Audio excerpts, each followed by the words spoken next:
No dia 1º de junho de 2016, aconteceu a inauguração do túnel de San Gotardo, o maior túnel ferroviário do mundo.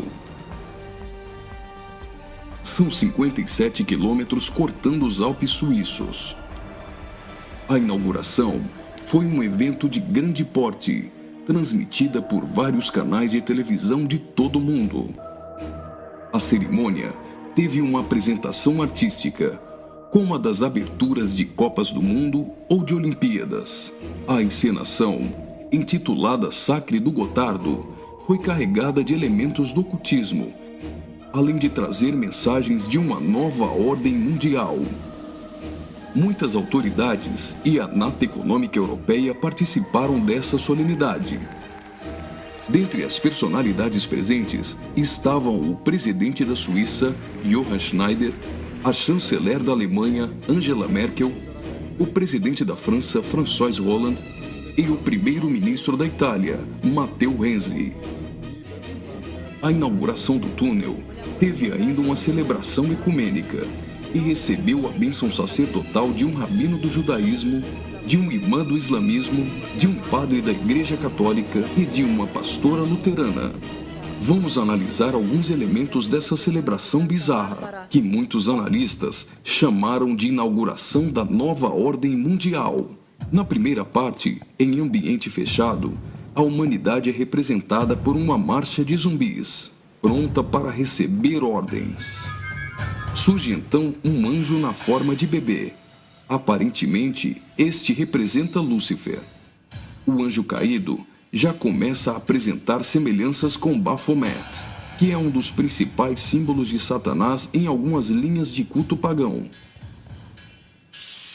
Observe, dentre as personalidades presentes, esse sujeito, portando um cetro e vestido com traje de algum tipo de organização ou irmandade. Ele traz um broche com a figura de um bode que deve representar também Baphomet. A cerimônia macabra evolui para a aparição de um homem-bode, representando um demônio-chefe. Esse demônio exerce autoridade e liderança sobre outros demônios que são liberados pelo mundo, representado aqui pela ferrovia. Por essa ferrovia, passam vários períodos da humanidade, revivendo alguns tipos de sociedades secretas e rituais pagãos dos celtas, da Grécia Antiga, do hinduísmo e principalmente do Egito Antigo. Observe ao fundo a figura do Sol, representando um dos principais objetos de adoração das culturas antigas. Sob a ordem do chefe, os demônios se lançam para cumprir sua missão na Terra. Aqui, vemos a representação de antigas sacerdotisas e místicos adoradores, todos sendo conduzidos pelo homem-bode. As sacerdotisas estão levando um cordeiro, como algo a ser oferecido em sacrifício.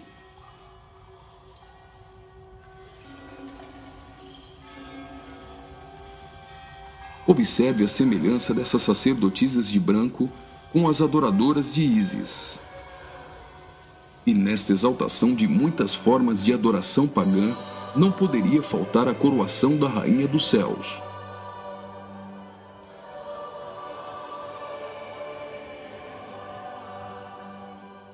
A cerimônia prossegue, agora em um ambiente externo. A parte interna exaltou a adoração pagã histórica. Na parte externa, o evento se torna uma cerimônia satânica regida pelo homem-bode. Os zumbis representam a humanidade manipulada, caminhando rumo a um futuro incerto. Os atores correm atrás de uma conquista.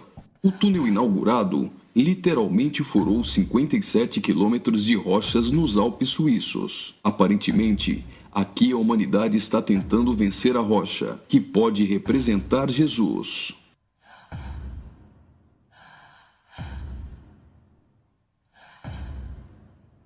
Por várias vezes, eles investem desorganizadamente contra a rocha, mas todas as tentativas são frustradas. Até o momento em que eles se unem e conseguem um importante progresso. Lembre-se que o espírito de Nimrod era unir o homem para vencer a Deus, e que este túnel é o símbolo de integração entre os povos. Observe que eles conseguem a abertura de um portal. A representação desse portal lembra o CERN. O CERN é a Organização Europeia para a Pesquisa Nuclear. Está localizado na região de Genebra, na fronteira franco-suíça, a pouco mais de 200 quilômetros do túnel de Saint-Gothard. No CERN encontra-se o LHC, o maior acelerador de partículas atômicas do mundo e maior máquina que o homem já construiu. Ele tem 27 quilômetros de circunferência e está a 100 metros abaixo da superfície. O CERN está em busca da antimatéria e tentando recriar o Big Bang. Mas o CERN também tem um propósito esotérico ocultista nem tanto oculto. Segundo a própria comunidade científica, o CERN pretende acessar outras dimensões e se conectar com forças desconhecidas. O respeitadíssimo físico Stephen Hawking advertiu que os experimentos do CERN podem representar graves perigos a nosso planeta. No prefácio de seu livro, Stardust, Hawking afirmou que o acelerador de partículas poderia causar uma decadência catastrófica do vácuo, o que levaria o tempo e o espaço a entrarem em um colapso. Isso poderia destruir não somente o planeta Terra, mas também o sistema solar e todo o universo. Você já deve ter ouvido falar da partícula de Deus, ou bóson de Higgs. Até o Papa implorou a comunidade científica a suspender as operações do LHC, advertindo que eles poderiam abrir os portões do inferno. Observe também que a logo do CERN é a junção de 3 números 6, 666. As cenas seguintes mostram uma sociedade em transformação.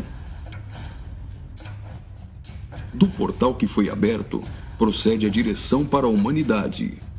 Veja que uma nova sociedade vai surgindo.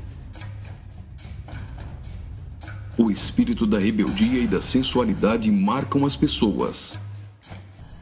A decadência da humanidade é representada tanto na forma de uma queda literal, como através da sensualidade.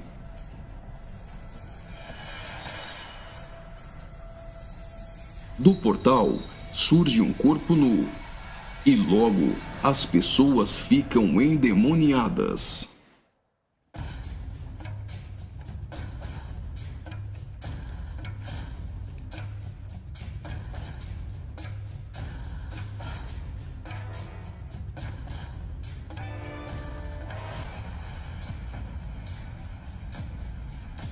Veja a representação de que existe algo dentro deles.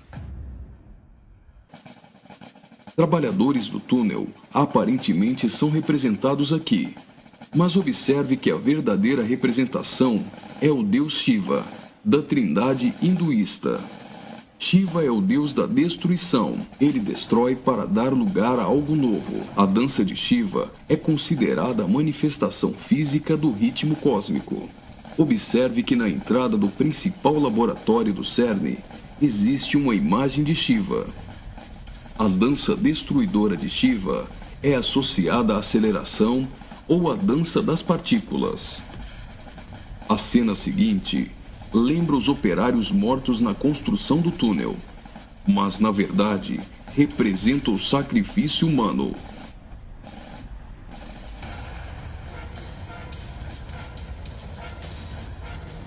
Veja que os corpos são lançados para dentro do abismo.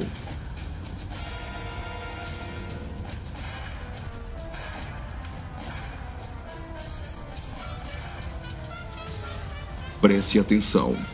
Do fundo do abismo, as mãos vêm receber o sacrifício.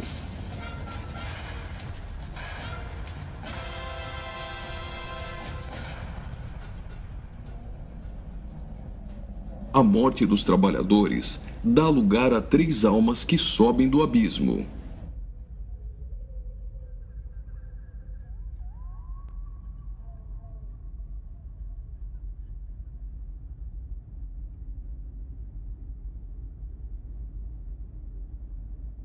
surge então um enorme olho que tudo vê, ou o Olho de Horus, um importante símbolo usado pelos Illuminati.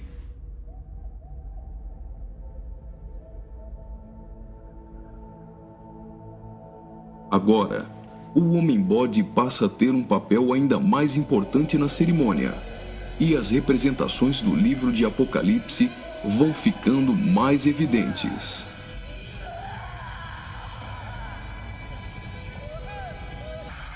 Veja como os demônios se parecem muito com o orixá Omolu. Do portal surge uma figura de um homem, misturada com a de um bode e 3 escaravelhos egípcios. O escaravelho simboliza o deus Khepri, o deus do sol nascente. Homem e bode se fundem, representando a encarnação de Satanás e o surgimento do Anticristo. Ele não será um homem normal. Sua autoridade e poder provém do próprio Satanás. Uma personagem, aparentemente representando a deusa Ísis, surge para ungir o Homem-Bode, que é a própria besta. Como a cerimônia de coroação de um rei, a besta é ungida governante sobre todo o mundo. Observe novamente que os demônios lembram muito o orixá Omolu. Após receber o manto do espírito feminino de Ísis, a besta manifesta atitudes homossexuais. Ungido governante do mundo, a besta demonstra sua fúria contra todos e agita seus demônios.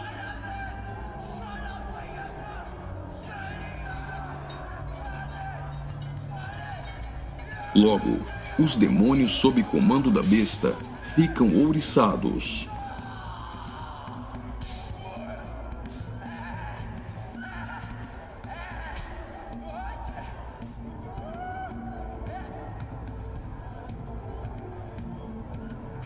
Assim como está escrito em Apocalipse, a besta passa a ser adorada pelos homens e pelos demônios.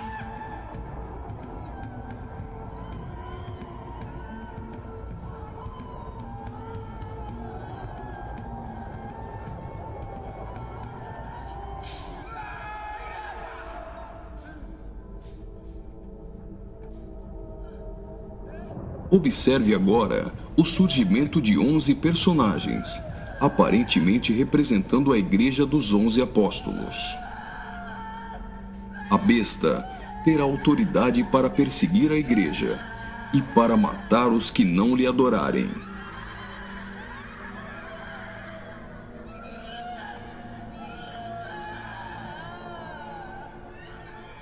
Observe que no telão a besta tem várias cabeças.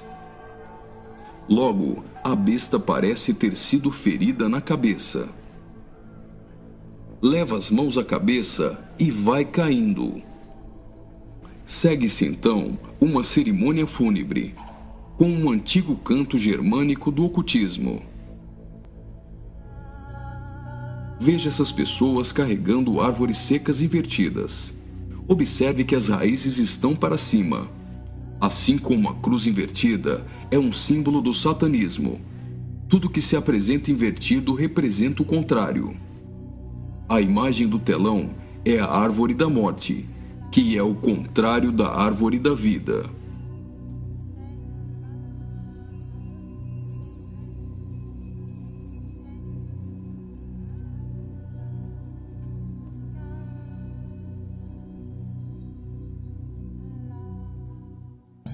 A tecnologia é mostrada como um instrumento para manipular o homem. O avanço da ciência nos últimos dias foi profetizado por Daniel.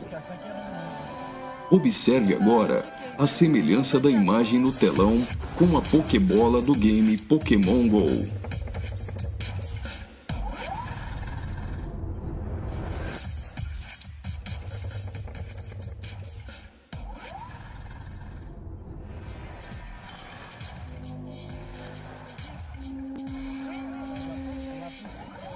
Enquanto na parte inferior da tela aparece uma segunda besta caminhando em direção à primeira, ao fundo surge a figura da grande meretriz.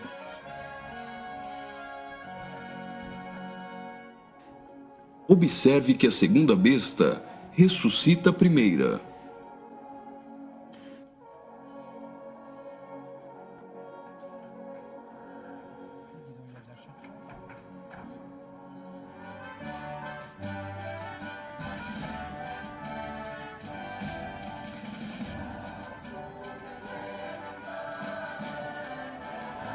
Note que os símbolos maçônicos estão presentes em várias partes da celebração. Aqui, temos o olho de Horus e o compasso com um esquadro. Os três personagens de cabeças grandes aparentemente representam as nações da Terra, os reis da Terra e os mercadores da Terra que foram embriagados e se prostituíram com uma grande meretriz. O relógio girando ao contrário provavelmente faz menção à profecia de Daniel, de que o anticristo mudaria os tempos, e fala da velocidade em que a nova ordem mundial será estabelecida. No auge da cerimônia, todos os personagens se lançam em adoração. Mas afinal, o que eles estão adorando?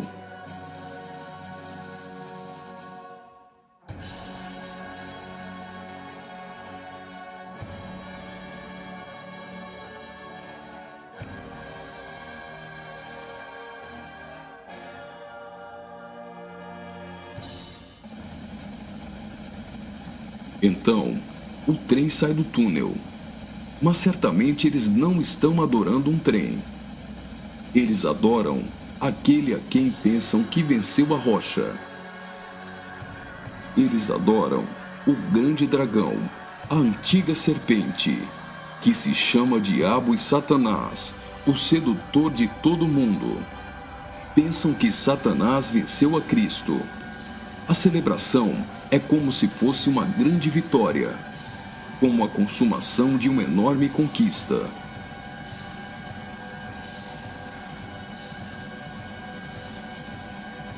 Observe mais uma vez no telão.